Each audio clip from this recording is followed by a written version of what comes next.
as a commander, asked myself that question many times, and I really, really struggle with it. So undoubtedly to the families of the dead and wounded and of those still serving in Afghanistan. Is it worth the price? Welcome to Four Corners. The war in Afghanistan has now gone longer than World Wars I and II combined, and will be far longer than Vietnam by the final troop withdrawals in 2014. Australia went in to support the US in the wake of September 11, but like America itself, is now looking for a respectable way out, with Afghanistan's security forces inheriting sole combat responsibility in less than 3 years. The latest Taliban attacks in Kabul overnight once again underscore just how tough that task is going to be. The cost in human life and money has been very substantial over time. Thousands dead, including civilians, $500 billion in military spending by America and $7 billion by Australia to the end of this year. Some frontline analysts who know the situation intimately say the success that's been claimed has been overstated. One veteran civil aid expert says locals believe the Taliban could retake the province of Uruzgan within 2 weeks of an Australian troop withdrawal. Tonight, Four Corners looks at what Australia's objectives were going in late 2001 and then going back a second time, and asks leading experts and Afghan war veterans what has been achieved. I'll then seek answers from Defence Minister Stephen Smith. First, the story from reporter Jeff Thompson.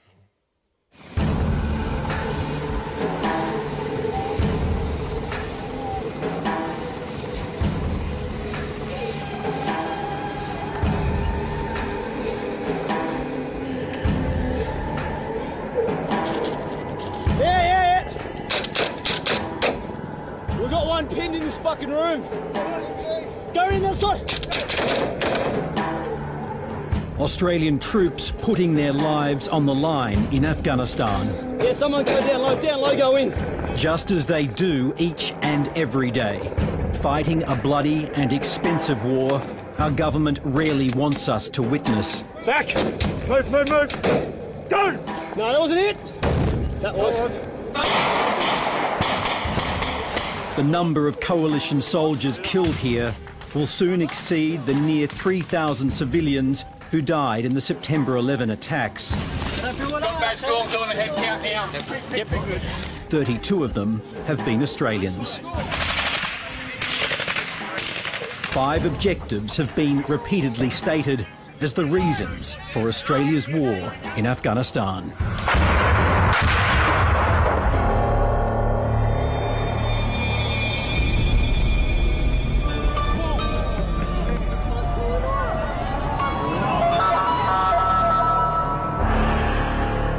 Objective 1. Honour the ANZUS Defence Treaty with the United States. On September 11, 2001, then Prime Minister John Howard was in Washington. His response to the terrorist attacks was as immediate as it was visceral. We will stand by them, we will help them, we will support actions they take to properly retaliate in relation to these acts of bastardry. I certainly don't have any regrets about Australian involvement, the instantaneous commitment to stand beside the Americans, and I believe very strongly that if we hadn't have gone into Afghanistan, then there could well have been multiple further attacks.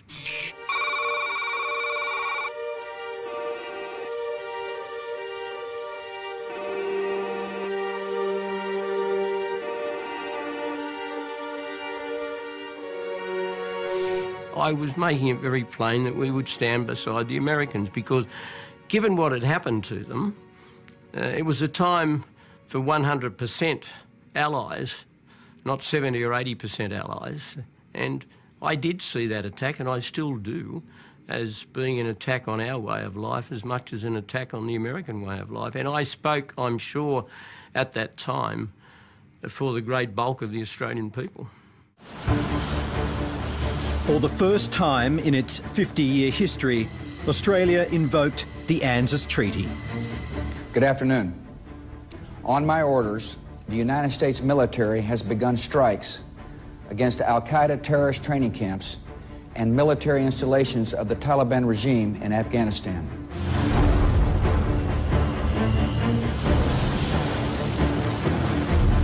Australia, Germany, and France have pledged forces as the operation unfolds.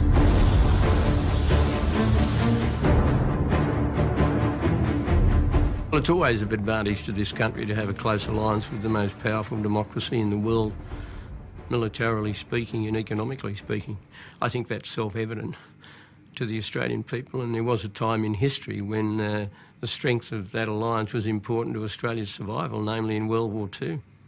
At its heart, it's about supporting an alliance with the United States. That's what got us into this when the ANZUS Treaty was invoked.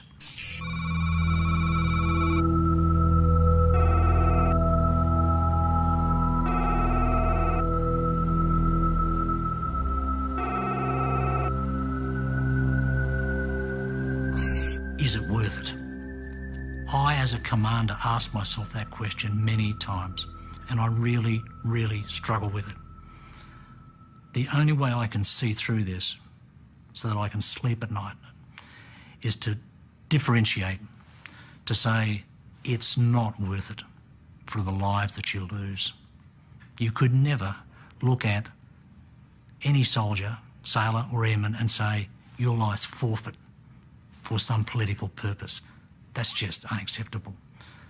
But at the highest level of strategy and in the dirty, ugly world of international relationships where it's you scratch my back, I'll scratch yours, that those lives become less important.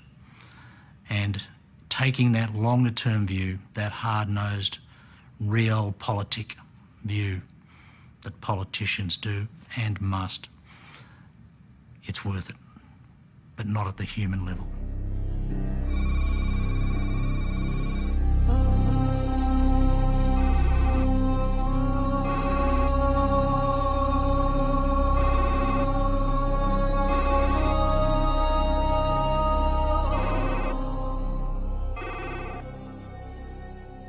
At some point you reach a level where you say, enough's enough, and it's time for us to focus on providing legitimate support to the alliance, but in ways that don't expose young Australians to potentially being the last person to die in a war that we're leaving anyway.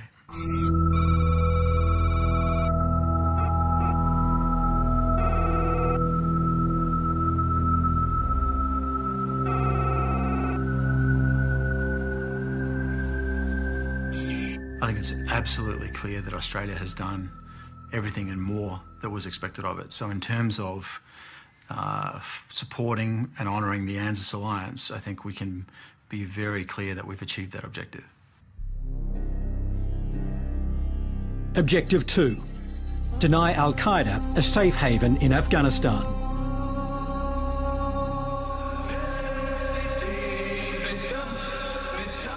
Denying Al-Qaeda a safe haven has been the most consistently stated justification for the war in Afghanistan.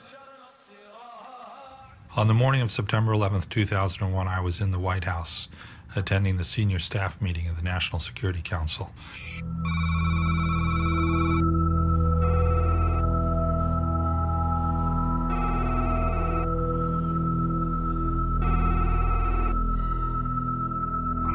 Within minutes, we knew this was Al-Qaeda, and we knew we would have to do something about Afghanistan, but there was literally no war plan for going into Afghanistan. What we had was a CIA plan to send in a small number of CIA operatives with several $7 million in walking around money to try to bribe Taliban commanders over to our side, and a concept of operations. We would provide air power, and the Northern Alliance would provide the manpower on the ground to topple the Taliban. It turned out to be a very simple plan, and one that worked remarkably quickly, perhaps almost too easily for what came afterwards.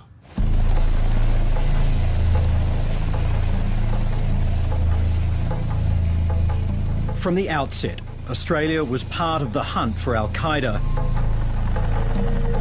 150 Special Forces troopers landed in Afghanistan in December 2001. It's estimated there were about 5,000 al-Qaeda fighters in the country at the time. But even before that job was done, the United States was distracted by Iraq. People in the field in Afghanistan in late December or mid to late December 2001 were already losing support from Central Command headquarters and losing the attention and planning support and air power that they needed to close the door on Osama bin Laden, because the planners had been directed to start focusing on Iraq. I was aware that America had the possibility of a military operation in Iraq in mind, although it would be wrong to say that any final decision had been taken at the end of 2001. Osama bin Laden escaped to Pakistan, and since 2002 it has remained the main base of al-Qaeda's operations in the region. The only way we can go after them in Pakistan is from bases in Afghanistan. The SEAL team that killed Osama bin Laden flew out of a helicopter base in Afghanistan. Had it tried to accomplish that mission from an aircraft carrier in the Indian Ocean, you can be sure it would have failed. It's just too far. The drones that put unrelenting pressure on al-Qaeda every day in Pakistan all fly out of Afghanistan. Without bases in Afghanistan, we'd be able to put no pressure on al-Qaeda in Pakistan. And I think we saw very dramatically on May 1st last year that Pakistan is in a very ambiguous relationship, even with the highest leaders of al-Qaeda, like Osama bin Laden, who wasn't hiding in a cave in the mountains. He was hiding in the front yard of the Pakistani army. Nobody can guarantee whether or not al-Qaeda can come back.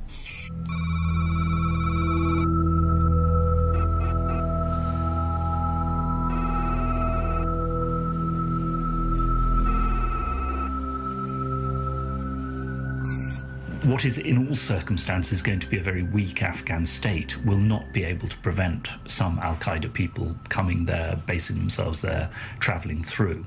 But what I think can be prevented, certainly in the context of a peace deal with the Taliban, if that is achieved, is to prevent al-Qaeda setting up the kind of bases and training camps that it had before 9/11 in Afghanistan.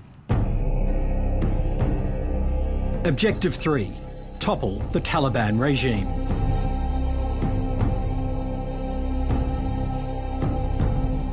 Before the September 11 attacks, Afghanistan under Taliban rule was already a pariah state. When the Pakistan-backed movement took power in 1996, it imposed a strict regime of Sharia law and killed thousands of civilians. The Taliban's brutal treatment of women attracted international condemnation. But it was their refusal to unconditionally surrender Osama bin Laden and other al-Qaeda leaders which led to war with the United States and allies like Australia. The Taliban were brilliantly and very quickly defeated in 2001. It's clear in retrospect that they'd lost the confidence of the vast majority of Afghans. But with a safe haven in Pakistan and with the active support of the Pakistani Army and Intelligence Service, the Taliban have staged one of the great military comeback stories of the last 50 years. They came back again in 2003, and with support, they increased their activity in 2005. So there was a real time window there of 2 years at least, where it would have been quite possible to craft a new structure that worked and was based on a genuine reconciliation. But it didn't happen.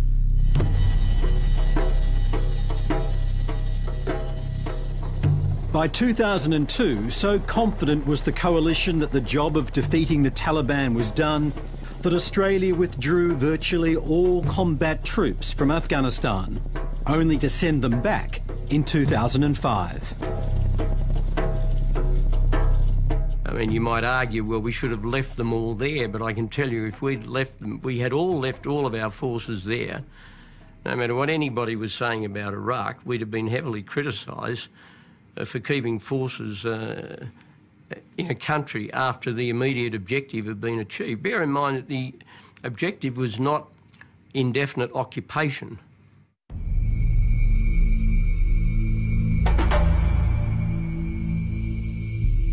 A resurgent Taliban reached the peak of its success in 2009, when it threatened 80% of Afghanistan.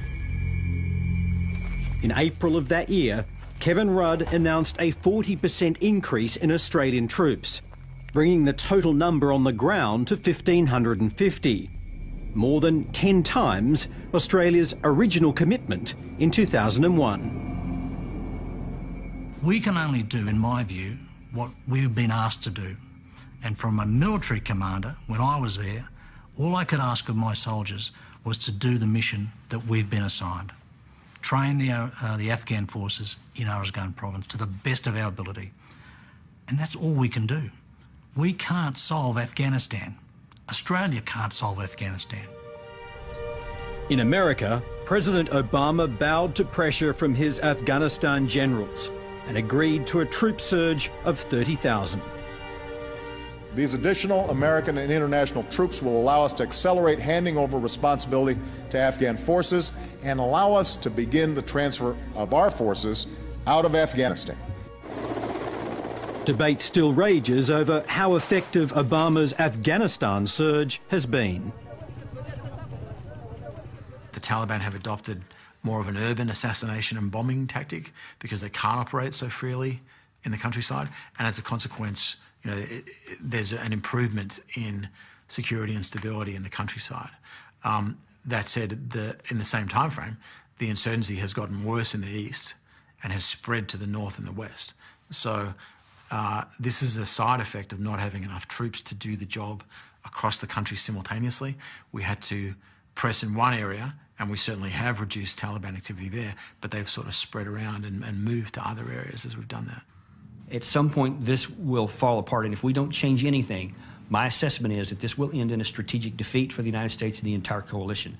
And at some point, that cannot be hidden by positive words.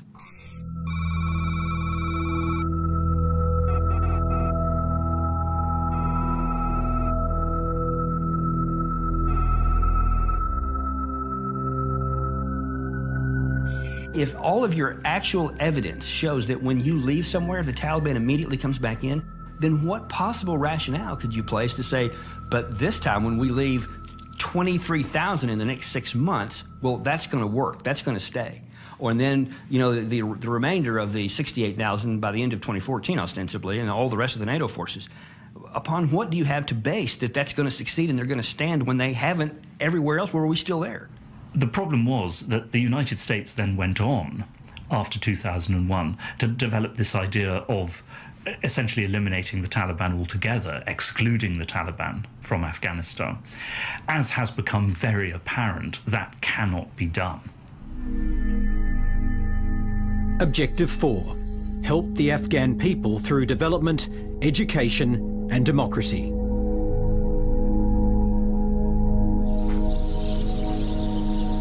The war may have begun as a pursuit of al-Qaeda, but lofty ideals of helping Afghanistan's people were quickly grafted on to justifications for the invasion. We see the work that's being done and the progression being done. I think if we weren't here, the progression of construction would be extremely slow. They would still carry on with their lives, but we're giving them a step up, I believe. So it took 7 weeks to kick, you know, the remaining al-Qaeda guys out of Afghanistan. Then at the Bonn conference in late 2001 and early 2002, there was a very maximalist set of nation-building objectives kind of tacked onto that military objective. And I think over time, people have realised that that was just far too ambitious a set of ideas for the resources that we allocated to it. It's been estimated that of the $62 billion in aid pledged by international donors since Bonn in 2001, only 5% reached local Afghans. incredible sums have gone to Western officials and aid workers in Kabul. Even bigger sums have gone to contractors with enormous profits, enormous overheads, enormous payments for security. Huge payments have been made to consultants, many of whom have hardly actually done any work in Afghanistan. And then, of course, when money is given to the Afghan authorities, so much of it has been stolen and disappeared in the form of corruption. Do you know Afghans call international assistance aeroplane aid? I don't know if you've ever heard that term. They say it flies from the West, touches down in Afghanistan and flies right back to the West.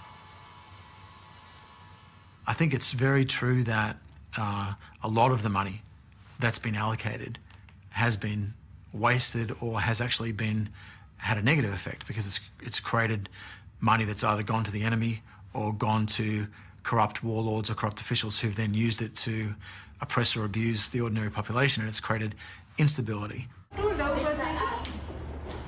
The opportunities now available to women and girls have certainly improved, particularly in major cities like Kabul. Only 5,000 girls were in school in 2001. Now 2.7 million are being educated across Afghanistan.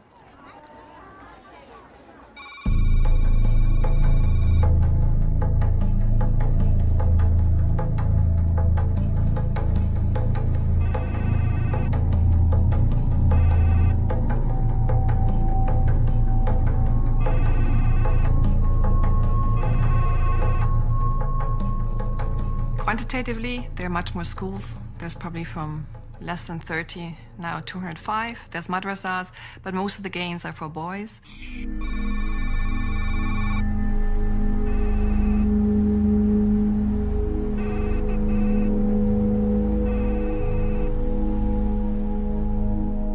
So, I mean, you could say they're making some progress in education, but you unfortunately still have a fairly conservative society.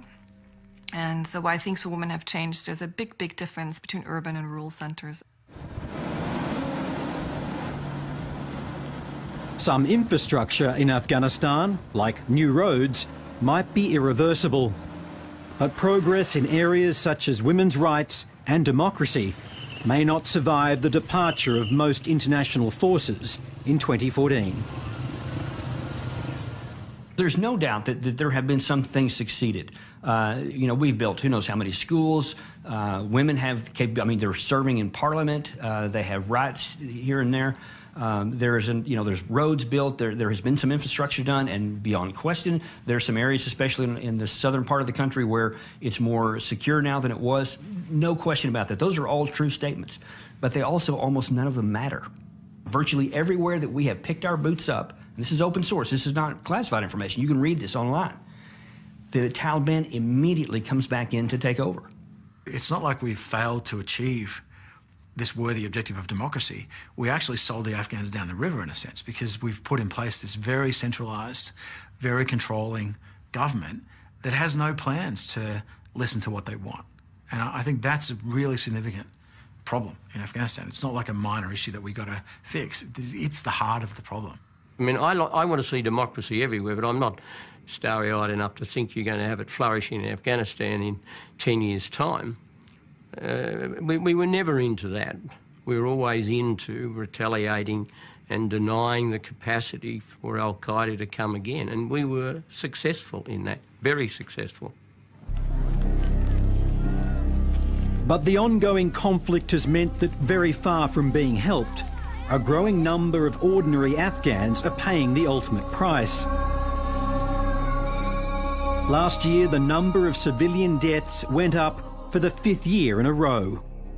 More Afghan civilians were killed last year alone than the number of people who lost their lives in 2001's September 11 attacks. The UN estimates the Taliban were responsible for 77% of those deaths. The population is the soft target for the Taliban, and throughout history, insurgents have always preferred to target members of their own community that collaborate with the outsider, rather than target the outsider directly. And that's still the pattern in Afghanistan. It doesn't matter to the Afghan people whether they kill them or the Taliban kills them, or whether our accidents kill them. We brag about, oh, it's only 23% is the coalition and 77% is the Taliban. They don't care. And you can read open source material from the local media that they confirm this. It doesn't matter to them who does the killing. It matters to them that we can't stop it. I mean, for them consistently to say, yes, we honorable can leave in 2014 and we're not leaving behind a mess, you have to say, yes, we're on track. Yes, we're making progress. Yes, things are getting better. And sometimes you think they're taking crazy pills, or you kind of want to smoke what they're smoking, you know. But sometimes I would like to get a general and sit to him and say, do you really believe that? Or is it something you have to say because you have now those years left and you want to get you guys out? Objective 5. Train Afghanistan's army and police to secure their country.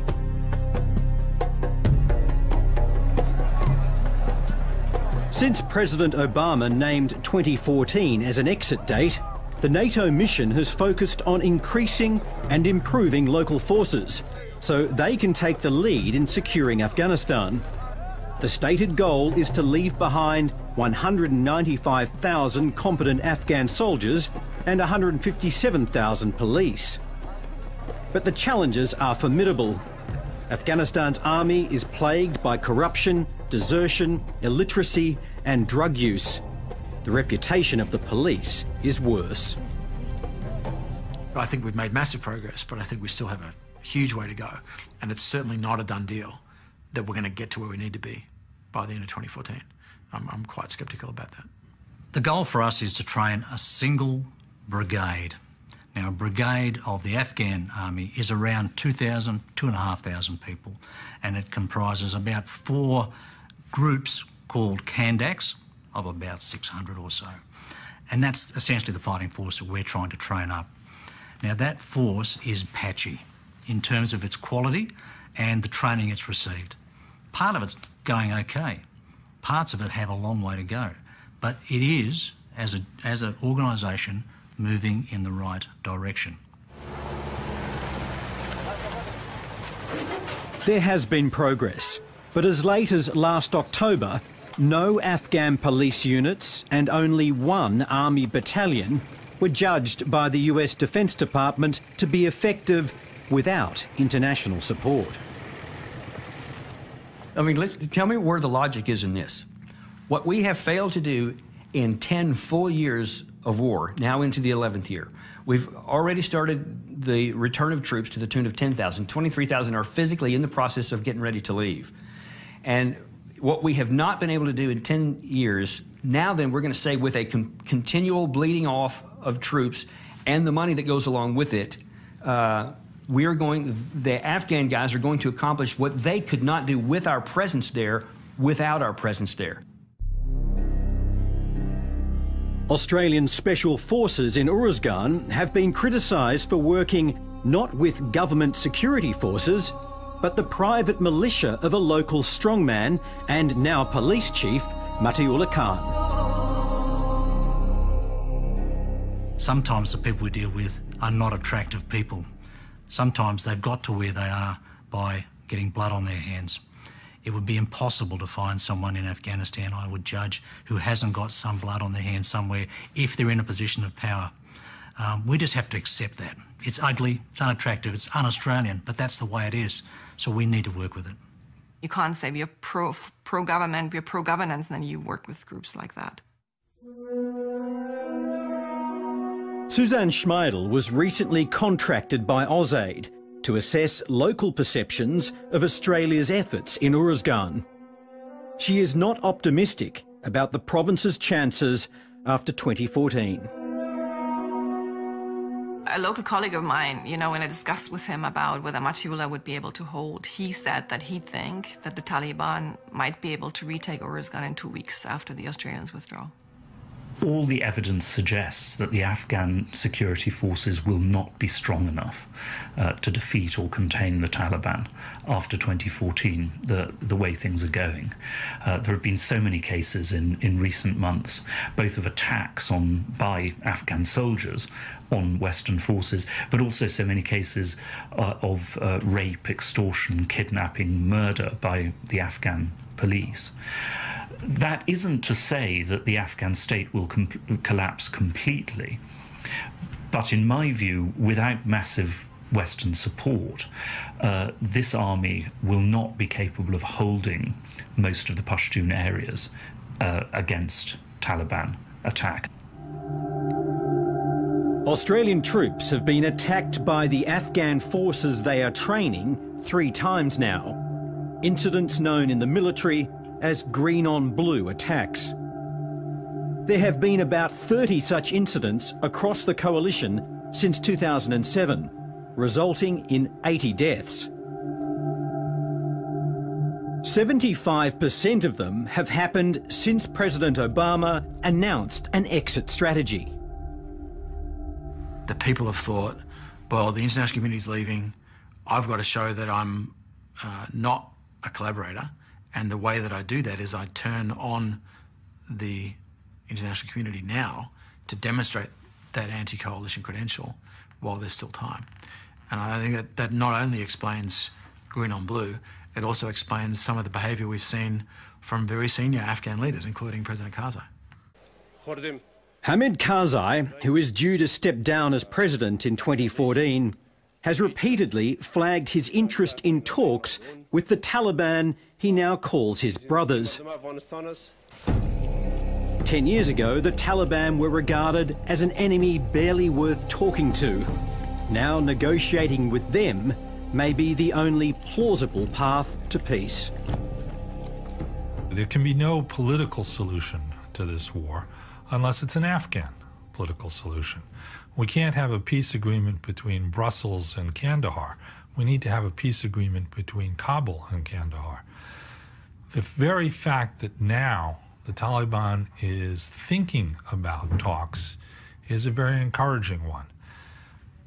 But they will only be willing to think about talks as long as they believe that we're not going to just simply walk away 100% from Afghanistan, either in 2012 or in 2014.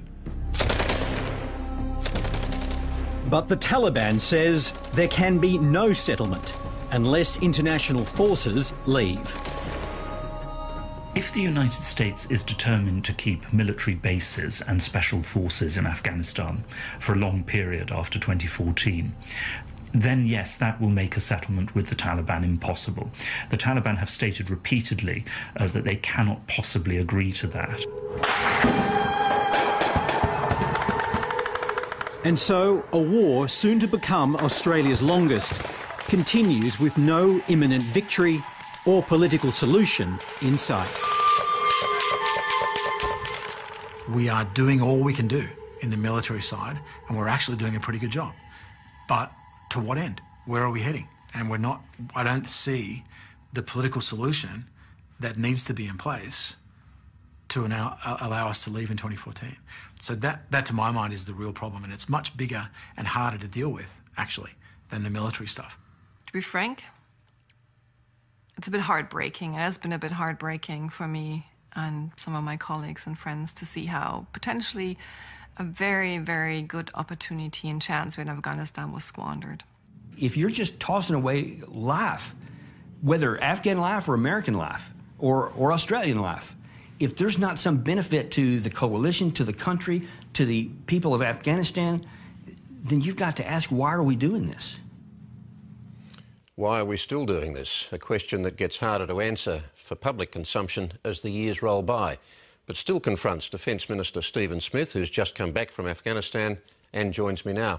Stephen Smith, it seems to me that it's not just a case of why are we still there, but when the coalition has gone, what will it leave behind that will justify the cost? Well, we're still there because it's in our national interest, it's in our national security interest to stay and finish the job. And the job won't finish at the end of 2014, which is why for the last 12 months or more, Australia has been arguing and saying to its international partners that we need to focus on the post-2014 international community contribution. And that's now seeing a couple of very important issues crystallising for the Chicago NATO Leaders Summit, which the Prime Minister will attend. Firstly, resourcing the Afghan National Security Forces after 2014, and secondly, what international community support will there continue to be to give support not just to the security forces but also to the Afghan institutions. The American drawdown of troops is on the way. We've seen again overnight from Kabul, the presence of the Taliban is still very much there. You heard Colonel Davis say, if with all the might of the coalition forces combined with the Afghan military has not been able to stop the killing, has not been able to rid Afghanistan of the insurgency, why is that suddenly going to be possible with Afghan forces alone after 2014, no matter how much money you pump in from the outside on top of the billions and billions that's already been spent? Well, Colonel Davis's analysis is not one that I share. It's not one shared by his military seniors, nor is it shared by effectively everyone I spoke to in Afghanistan, in Kandahar, in Tarin Kot and in Kabul last week. But that doesn't surprise me, because for any of the senior military or governments to acknowledge any right in what he says is to acknowledge failure. Well, I'm not saying that we've got rose-coloured glasses on or that we are starry-eyed about this. It's difficult, it's dangerous. Risks continue, very high risk, whether it's safe havens in Pakistan, whether it's issues about corruption or drugs or governance so far as Afghan governance and institutions are concerned. But the overnight events in Kabul really show, in my view, a number of things. Firstly, the entire response was handled by Afghan National Security Forces themselves. They weren't handled by International Security Assistance Force competence. They were handled by the Afghans themselves, and handled, on the advice I have, pretty well. Secondly, we've seen, and I've been saying this for more than 12 months, we will continue to see the Taliban and other associated groups resorting to greater reliance upon the roadside bombs, the IEDs, but even more so, greater reliance upon the high-profile propaganda-motivated attacks, including suicide bombings using children. We've seen more of that. That's because they haven't been able to make up the ground that they've lost in the field, and that's been the case really for the last 18 months. The surge, which was United States and International Security Assistance forces, has been effective. They have not been able to take back any ground at all, and that's why they've been resorting to the high-profile attacks, and that's also why, for the first time, we've seen clear indications that they are contemplating having talks. Now, it's at early stages, but it does underline the point Australia has made for a number of years, that this can't and won't just be a combat or military solution, it also needs to be a political solution. Well, you disagree with Colonel Davis. Do you also disagree with Suzanne Schmeidel, who has been there since 2002, who has significant credibility, who was lead author in a report that was commissioned by AusAid, an Australian government agency? She says, when she hears coalition generals talking about being on track, making progress, things getting better, she thinks they're taking crazy pills. Well, she's been dealing quite correctly with the development issues and the governance issues and the services on the ground. And I have repeatedly made the point that in terms of progress or improvement, we find it first on the security front, particularly with the Army. There's no doubt the police are lagging behind. But where we find Afghanistan at its worst are the delivery of services and the provision of basic facilities to their people. And when I met with the Governor and the Deputy Governor of Oruzgan Province, the Police Chief, the Director of the National Directorate of Security and the Army Commander of the 4th Brigade, to a man, they all said the most important thing now are not security issues, the most important things now are developing and providing the services. And whilst we have made... But this is a ticking time bomb. A deadline has been created. How you work that deadline out, I don't know, but a deadline has been created. And the time is ticking down. Well, the deadline is transition to Afghan National Security Forces to enable them to take lead responsibility for security. But how much confidence? How much confidence do you think the people of Afghanistan, out in the countryside in provinces like Uruzgan, actually have that their government, which has a very low credibility in Afghanistan, can hold the line against the Taliban? And what do you say again to Susan Schmeidel when people say to her in Uruzgan that the Taliban could be back, we'll just move back in within 2 weeks of Australia leaving? Well, to finish my answer, by the time you get to the middle of 2013, you'll have all of the population of Afghanistan under lead responsibility. And that will be the case with the International Security Assistance Forces essentially playing a background and advisory role, a combat role where necessary or required, until the end of 2014. But at 2014, the international community contribution doesn't stop, and it doesn't stop there. But on the combat front, it does. While Australian soldiers now are being killed by Taliban bombs, President Karzai is referring to the Taliban as his brothers. How do you process that? Well, what President Karzai is saying there is what I've said in my own language, which is not only does there need to be enhanced security and a military or combat solution which effects peace and security in Afghanistan, there also has to be a political rapprochement, a political settlement.